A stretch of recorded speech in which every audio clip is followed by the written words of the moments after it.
tarde, a paz do Senhor Jesus. Quero dizer de antemão que eu estou aqui no meu estabelecimento, então vocês vão escutar barulhos de carro, música, moto, mas eu quero dizer para você que em meio a todos esses acontecimentos, eu quero trazer uma palavra da parte de Deus para a tua vida, amém? Que fica no livro de Isaías, capítulo 6, vamos estar lendo do versículo 1 até o versículo 8. Vamos lá? No ano em que morreu o rei Uzias, eu vi também ao Senhor assentado sobre o alto e sublime trono, e a cauda do seu manto enchia o templo. Serafins estavam por cima dele, cada um tinha 6 asas, com 2 cobriam o seu rosto, e com 2 cobriam os seus pés, e com 2 voavam. E clamavam um ao outro, dizendo: Santo, Santo, Santo é o Senhor dos exércitos. Toda a terra está cheia da sua glória. E os umbrais das portas se moveram à voz do que clamava, e a casa se encheu de fumaça. Então disse eu: ai de mim, pois estou perdido, porque sou um homem de lábios impuros, e habito no meio de um povo de impuros lábios. Os meus olhos viram o Rei, o Senhor dos exércitos. Porém um dos serafins voou para mim, trazendo na sua mão uma brasa viva que tirara do altar com uma tenaz. E com a brasa tocou a minha boca e disse: eis que isto tocou os teus lábios, e as tuas iniquidades foram tiradas, e expiado o teu pecado. Depois disto, ouvi a voz do Senhor que dizia: a quem enviarei? E quem há de ir por nós? Então disse eu: eis-me aqui, envia-me a mim. Amém? Louvado seja o nome do Senhor, louvado e engrandecido seja o nome do Senhor. Aqui, o profeta Isaías, ele começa esse capítulo dizendo que no ano em que morreu o rei Uzias. No livro de 2 Crônicas, no seu capítulo 26, vai dizer que o rei Uzias, ele começou a reinar com a idade de 16 anos, e a própria Bíblia vai dizer que ele fez o que era reto aos olhos do Senhor, porque ele buscou o Senhor. E por ele buscar o Senhor o engrandeceu de tal forma que ele entrou na cidade ali dos seus inimigos, ele resgatou ali a cidade de Elate e devolveu ali para Judá. A palavra de Deus vai dizer também que ele construiu torres no deserto, cavou poços também nos desertos. A palavra diz que ele invadiu também a cidade dos filisteus. Diz a palavra de Deus desta forma, e diz também que ele tinha um exército grande, poderoso, que o permitia ganhar as guerras que vinham diante dele. A palavra de Deus também diz que este homem era um homem amado pelo seu povo. Era um homem que se preocupava pelo bem-estar do povo de Deus. Ele se preocupava também com a espiritualidade do povo de Deus. Mas este homem que começou o seu mandado ali, o seu chamado para ser rei, que foi constituído por Deus também ali, que começou bem, não terminou bem, terminou mal. Diz a palavra que um dia ele fez algo que eu e você nunca devemos fazer na nossa caminhada com o Senhor. Diz a palavra de Deus que um dia ele entrou no templo do Senhor e queria, com um incensário na mão, e queria sacrificar, oferecer sacrifício ao Senhor, que era algo que só os sacerdotes podiam fazer. Diz a palavra de Deus que logo atrás dele entraram os sacerdotes tentando impedir, mas como ele estava com o seu coração obstinado para pecar, e a soberba já tinha subido, entrado no seu coração, de tal forma que ele se rebelou contra o próprio Deus. E na sua rebelião para com Deus, naquele momento diz que apareceu na sua testa uma lepra. E diz que por causa disso, ele foi lançado para fora dos muros de Jerusalém. Diz que ele passou a viver numa casa fora dos muros de Jerusalém. E ali ele ficou até a sua morte. Ali diz que Uzias morreu leproso.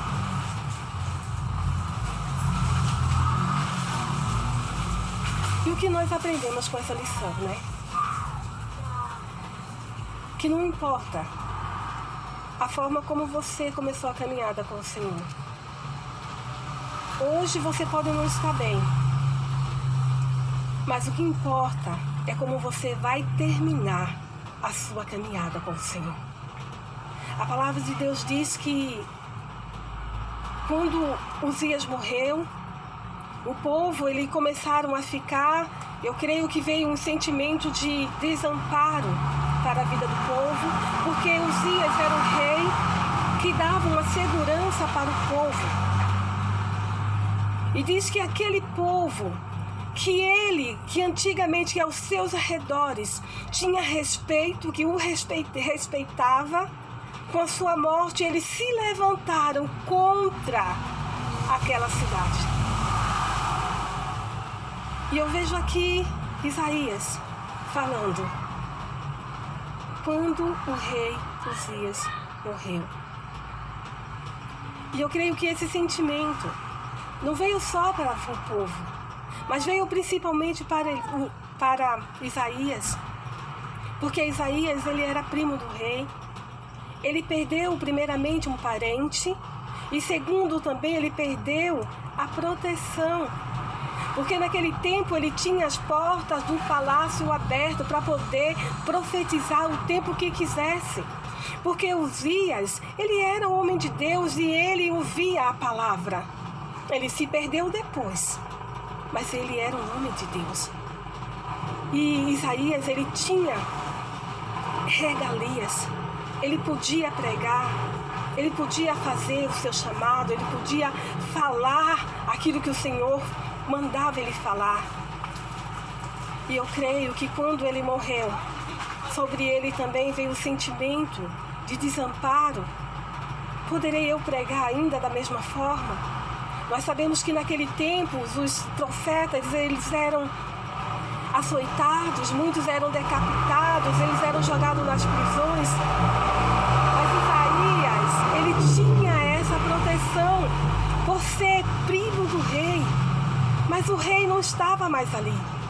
E eu creio que ele continuou, deve ter baixado um pouco, deve ter se acomodado, deve ter se escondido um pouquinho. A palavra de Deus diz que ali no começo do capítulo 1, nós vemos ali, já começa ali falando que Isaías teve visão do Senhor. E o Senhor começa a falar para ele como que está o povo.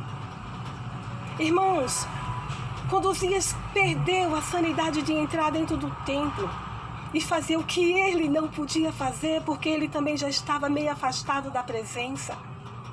E o povo também começou a ficar da mesma forma. A palavra de Deus diz que o Senhor fala aqui na palavra, no versículo 1, no capítulo 1 aqui, ele diz que os bois conhecem o seu possuidor, que o jumento conhece a manjedoura do seu dono, mas que o povo de Israel não tinha conhecimento, eles não entendiam. Eles estavam afastados da presença de Deus. Eles estavam praticando coisas horrendas que o Senhor não aguentava mais nem ouvir. A palavra de Deus diz ali ainda no 1º capítulo de Isaías, que quando o povo entrava dentro do templo para oferecer, para louvar ao Senhor, o Senhor já não aguentava. Quando eles estendiam as suas mãos, o Senhor diz que escondia os seus olhos para não ver. E ele falava. Se você ver até o capítulo 5, o Senhor vai falando das nações pecadoras, das nações iníquas. E será que ele estava tendo coragem de falar isso para aquele povo? Para o povo de Deus, o povo escolhido? Será que ele estava tendo coragem de falar? Mas a palavra de Deus diz que ele fala. Quando ele morreu, eu vi o Senhor sentado. Eu aprendo com isso que no meio de todas as suas dificuldades, no seu momento de perdas, ele viu o Senhor. Eu creio que a partir daquele momento ele teve novas experiências com Deus. Eu creio assim, irmão, eu tiro pela minha vida. Existem duas formas de você conhecer uma pessoa. Uma delas é você ouvindo falar dela. E outra é você conviver com ela. O livro de Jó vai dizer que Jó, ele fala assim, que conhecia Deus de ouvir falar. Mas lá no finalzinho do livro, ele vai dizer, depois que ele passou por todas aquelas complicações na sua vida, ele vai dizer que conhecia Jó, Deus, de andar com ele. E eu vou dizer para os irmãos, as minhas maiores experiências com Deus vieram nos meus momentos de perda, nos meus momentos de dificuldades, nos momentos em que eu olhava para um lado e para o outro e eu não tinha quem me ajudasse. E eu via, e eu fui obrigada a olhar para cima e ver Deus, ver um Deus que pode todas as coisas. E foi isso que Isaías viu. Um Deus que estava sentado no trono, um Deus que onde os serafins ali o adoravam, um Deus que diz que a terra é cheia da sua glória. E muitas vezes quando nós estamos em momentos de dificuldade, no momento de desesperos, nós não conseguimos ver Deus porque nós estamos preocupados com as coisas terrenas, as coisas deste mundo. E o Senhor, Ele tem mais para as nossas vidas, porque quando nós olhamos para o Senhor, Ele abre os nossos olhos espirituais e Ele mostra a sua glória. E foi isso que ele viu, a glória do Senhor. E quando ele vê a glória do Senhor, diz a palavra que ele teme. Sabe por quê, meus irmãos? Porque até aquele momento Isaías, ele via o pecado do outro, daqueles que estavam fora, e que o Senhor mandava falar, e ele não falava.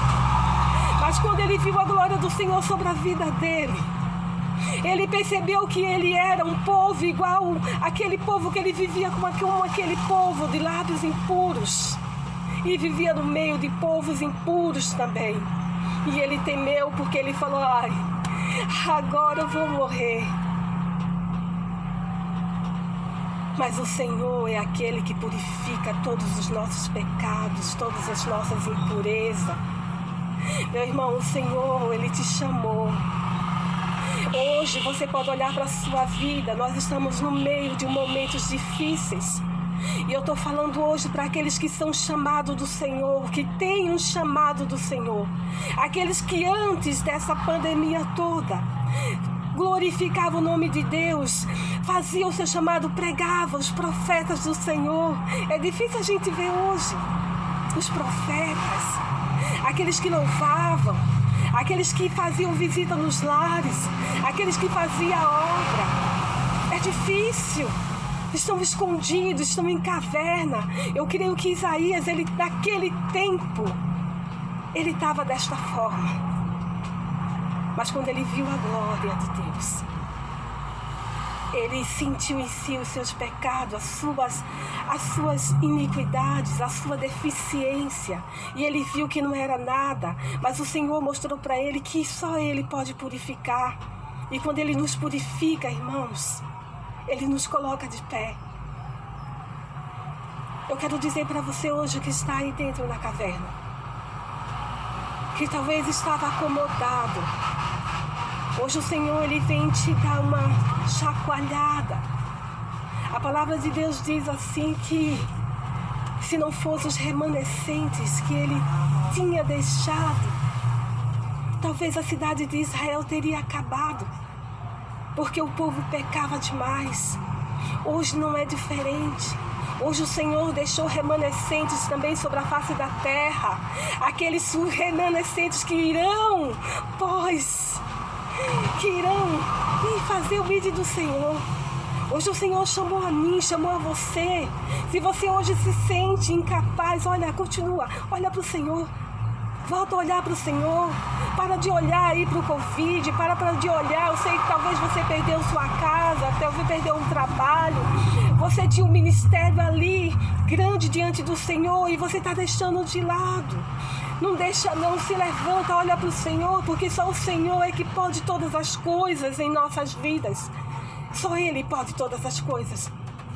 A palavra de Deus diz que Elias ali, quando ele se levantou, quando o Senhor purificou ali a sua boca, e o Senhor perguntou para ele, irmão, só ele estava vendo, só ele estava tendo aquela visão, mas o Senhor perguntou, quem pode ir após mim? Quem posso enviar para falar? Eu entendo, meu irmão, que Isaías talvez não estivesse mais fazendo o seu chamado. Porque quando ele se levanta, quando o Senhor pergunta para ele assim, quem pode ir? E ele fala assim, eis-me aqui, Senhor, envia-me a mim. O Senhor fala para ele assim, então, vai. No versículo 9, a palavra vai dizer assim, ó. Então disse ele, vai e diz a este povo, ouve de fato e não entende, e vedes em verdade, mas não percebes. Ele manda ele se levantar e falar para o povo. Então eu te digo nesta manhã, esta tarde, é que desde de manhã que eu estou tentando trazer essa palavra para você. Desde manhã que eu estou tentando trazer essa palavra, porque o Senhor colocou no meu coração. Quarta-feira eu preguei ali na igreja e talvez não saiu da forma que o Senhor queria, mas é uma palavra que o Senhor está bradando no meu coração, porque veio primeiramente para mim. Porque, meu irmão, aqueles que são chamados para fazer a obra de Deus, para fazer a vontade do Senhor, já está dizendo, é a vontade do Senhor, não é a nossa vontade. E nós temos que confiar no Senhor para fazer a obra dele. Moisés, quando ele foi levantado ali no deserto para ir no Egito, ele não queria ir, porque ele sabia que ele não podia, ele mesmo não podia, porque ali ele tinha matado o homem, ele tinha saído fugitivo. Passou anos ali refugiado fora. Mas quando o Senhor chamou, ele falou, Senhor, se tu for comigo, eu vou. E é assim que a gente tem que fazer, porque eu não posso, eu não sei falar, mas o Senhor é aquele que nos capacita, o Senhor é aquele que nos direciona. O Espírito Santo de Deus, Ele sabe. A palavra de Deus diz que Paulo, quando foi ali falar com a igreja de Coríntios, diz que ele diz assim, olha, a primeira vez quando eu vim aqui falar contigo, eu vim em temor, ele foi com medo, né? Em temor, porque ele não sabia o que fazer. Mas a palavra de Deus, mas ele disse assim, olha, quem me impulsionou, eu não fui com sabedoria do homem, mas eu fui com o poder de Deus, o poder do Espírito Santo. Porque o Espírito Santo de Deus é aquele que nos conhece por dentro. Ele sabe a sua necessidade, ele sabe aquilo que necessita. E esse Espírito de Deus, que sabe, que vai até a divisão das almas, ele sabe a tua necessidade. E eu creio que neste momento que você está ouvindo essa palavra, enquanto você escuta, o Senhor está curando a tua família. O Senhor está curando a tua enfermidade. O Senhor está repreendendo todo o medo. O Senhor está repreendendo todas as tuas limitações, porque Ele é Deus. E Ele trabalha para a vida daqueles que nele confia. Então continua confiando. Para de olhar para a circunstância. Hoje aqui na loja uma pessoa veio falar, né, de todas essas coisas que estão acontecendo. E vieram falar, olha, irmã Fátima, já está vindo aí os gafanhotos, irmã Fátima. Agora já tem esse Covid, agora já vem os gafanhotos. Meu irmão, Satanás é aquele que vai tentar te parar de qualquer forma. Nem chegou aqui ainda, mas as pessoas já estão com medo. Nem chegou aqui ainda, mas as pessoas já começaram a se esconder de novo. Meu irmão, a palavra de Deus diz que se ele não tivesse deixado remanescentes, teria sido, a cidade de Israel teria sido, já teria sido feito. Você vai ver aqui na palavra, feito Sodoma e feito Gomorra, já teria sido exterminada. Mas ele deixou remanescentes. Ele deixou a mim, ele deixou a você também que está vendo esta palavra. Nesta hora, te levanta, se levanta, olha para o Senhor, olha para o Senhor. A palavra de Deus disse que quando ele viu o Senhor sentado. Ele está sob o controle de todas as coisas. Tudo está ainda no controle de Deus. Tudo está ainda nas mãos do Senhor Jesus. Nada está perdido. Mas eu te digo uma coisa. A tua caminhada com o Senhor vai dizer quem tu és. A tua caminhada com o Senhor vai mostrar quem é você. Continua firme. Não importa como você está hoje. O que importa é como você vai terminar. Amém? Você fique com essa palavra. Que o Senhor, Ele te abençoe. Que o Senhor continue guardando a sua vida. Continue guardando as nossas vidas. Eu vou orar pela sua vida nesta tarde. Amém? Senhor e amado Deus, estamos aqui, ó Pai, na Tua presença, Pai. Eu te agradeço, meu Deus, porque Tu és um Deus grande, bendito e todo-poderoso. Eu te peço, meu Deus, que Tu abençoe a cada vida, Senhor, que escuta, Pai, esse vídeo no dia de hoje, que está vendo esse vídeo no dia de hoje. Pai, abençoa cada um, vai repreendendo todo mal, todo espírito maligno, todo comichão de Satanás, todo espírito de engano, todo espírito de medo, que saia, em nome do Senhor Jesus, e que essa pessoa possa se levantar e possa fazer a obra melhor do que ela fazia antes. Porque hoje, a partir de hoje, eu creio desta forma, que ela vai ver o Senhor e vai ver a glória. E o Senhor vai abrir os olhos espirituais e vai fortalecer, vai purificar, vai renovar as suas forças. E Ele vai poder, Senhor, fazer a Tua vontade em nome do Senhor Jesus. Amém? Fique com essa palavra no seu coração.